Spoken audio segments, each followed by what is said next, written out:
Hormuz విషయంలో Iran మెలిక పెట్టింది. జలసంధిలో toll ఉండదని ట్రంప్ ప్రకటించగా కొంత సర్వీస్ ఛార్జ్ మాత్రం వసూలు చేస్తామని ఇరాన్ చెప్తోంది. నౌకలు హార్మోజ్ లో ప్రయాణిస్తున్నందుకు ట్రాన్సిట్ టోల్ వసూలు చేయబోమని, కానీ నావిగేషన్ సర్వీసులు, పర్యావరణ పరిరక్షణ నౌకలకు బీమా, ఇతర సముద్రయాన సర్వీసులకు మాత్రం ఛార్జీలు వసూలు చేస్తామని తెలిపింది.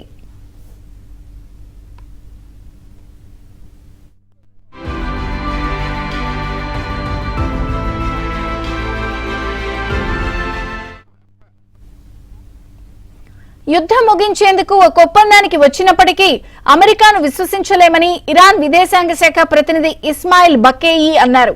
గత అనుభవాలే తమ అభిప్రాయానికి కారణమని తెలిపారు.